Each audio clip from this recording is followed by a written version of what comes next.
குழந்தைகளை மகிழ்விக்க முதல் முறையாக டிஜே அம்யூஸ்மெண்ட்ஸ் நிறுவனம் கோவைக்கு வந்துள்ளது. இடம் கோவை செட்டிப்பாளையம் சாலை, மலுமிச்சம்பட்டி. அனைவரும் வாரீர், குழந்தைகள் விளையாடி மகிழ்வதை பாரீர். ஆடி மாதம் கிருத்திகை தினத்தை முன்னிட்டு அருள்மிகு முருகப்பெருமானுக்கு அபிஷேகம் மற்றும் அலங்கார பூஜை சிறப்பாக நடைபெற்றது. கோவை மணியக்காரன் பாளையம் ராக்காச்சி கார்டன் பகுதியில் அமைந்துள்ள ஸ்ரீ அமிர்த கலச விநாயகர் திருக்கோயிலில் ஆடி மாதம் கிருத்திகை தினத்தை முன்னிட்டு ஸ்ரீ முருகப்பெருமானுக்கு அபிஷேக பூஜை மற்றும் அலங்கார பூஜை நடைபெற்றது. இவ்விழாவை தொடர்ந்து திருக்கோவிலில் தானாக முன்வந்து உழவு பணி செய்த பக்தர்களுக்கு பொன்னாடை போற்றி சிறப்பு செய்தார்கள்.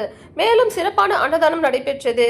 இதில் திருக்கோவில் டிரஸ்டியும் வழக்கறிஞருமான செந்தில்குமார் அவர்கள், அவரது குடும்பத்தினர் மற்றும் இத்திருக்கோவிலில் அறங்காவலர்கள் ராம்குமார், செந்தில்குமார், சுப்பிரமணியன், உமா மகேஸ்வரன், சண்முகம் மற்றும் இதர நிர்வாகிகள், அர்ச்சகர்கள், சபரி சிவம், அர்த்தநாரி சிவம் பக்தர்கள் என ஏராளமானோர் கலந்து கொண்டனர்.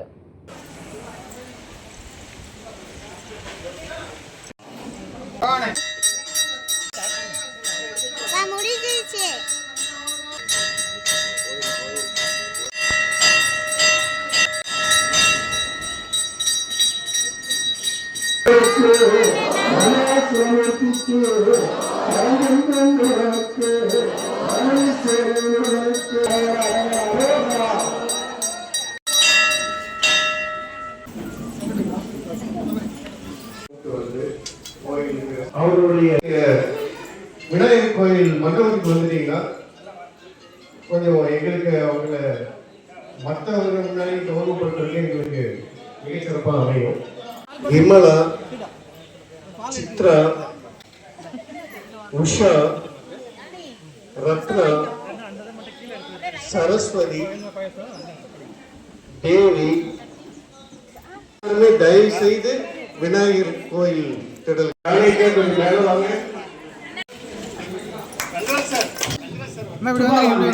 சரஸ்வதி,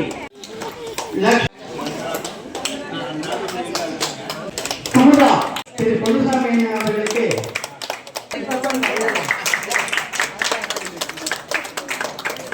சார் அப்படியே இங்க பாருங்க.